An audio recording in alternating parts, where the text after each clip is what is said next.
hari ini akan saya bahas tentang hak dan kewajiban terhadap hewan dan tumbuhan. Nah, apa saja hak dan kewajiban kita terhadap hewan dan tumbuhan? Ini akan saya kupas tuntas di video pembelajaran pada hari ini.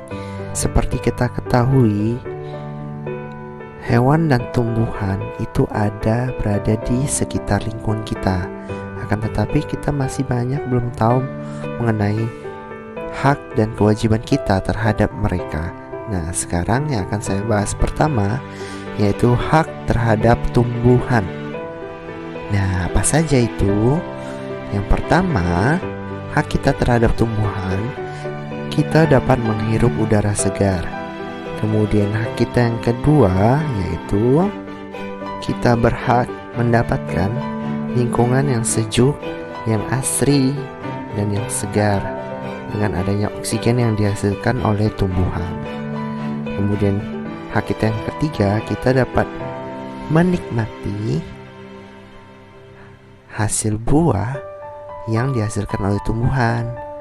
Tidak hanya itu, kita juga dapat menikmati bagian-bagian tumbuhan yang lainnya. Kemudian sekarang akan saya bahas tentang kewajiban kita terhadap tumbuhan. Apa saja? Yuk kita lihat kewajiban kita terhadap tumbuhan. Nah, kewajiban kita yang pertama yaitu kita wajib memanfaatkan tumbuhan sesuai dengan kebutuhan kita. Jadi kita memanfaatkan tumbuhan secara bijaksana, jangan berlebihan. Kemudian kewajiban kita yang kedua terhadap tumbuhan, apakah itu? Ya, benar, yaitu menghemat penggunaan terhadap tumbuhan seperti penebangan hutan, tetapi tidak boleh berlebihan. Kemudian yang kedua yaitu merawat dan melestarikan tumbuhan. Nah, bagaimana saja merawat dan melestarikan tumbuhan itu? Dapat dengan cara menyiram tanaman setiap hari ataupun memberikan pupuk agar tanaman dapat tumbuh dengan subur.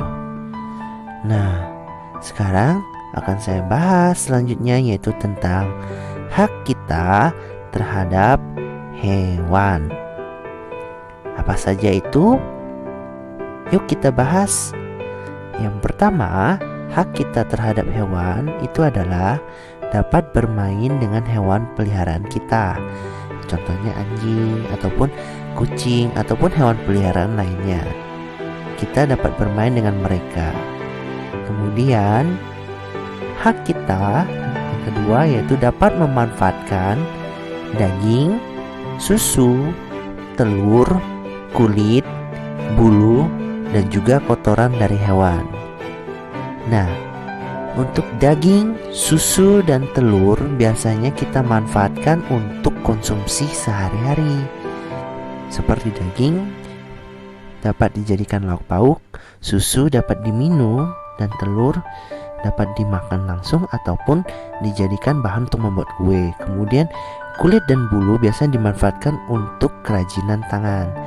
Dan kotoran hewan juga dapat dimanfaatkan yaitu sebagai pupuk kandang. Nah, kemudian kita lanjut membahas tentang kewajiban terhadap hewan. Apa saja itu? Yang pertama, kewajiban kita terhadap hewan tentu kita harus menjaga dan merawat hewan. Nah, bagaimana cara menjaga dan merawatnya? Ya, seperti memberi makan kepada hewan peliharaan kita, kemudian memandikannya, kemudian menyayanginya. Itu adalah contoh kewajiban kita terhadap hewan. Kemudian yang kedua, caranya yaitu dengan melestarikannya agar tidak punah. Nah, ini biasanya pada hewan-hewan yang sudah langka. Contohnya ada badak, gajah, paus. Ya, kita harus melestarikannya agar anak cucu kita dapat melihat hewan tersebut dan jangan sampai punah. Nah, begitulah tentang hak dan kewajiban terhadap hewan dan tumbuhan.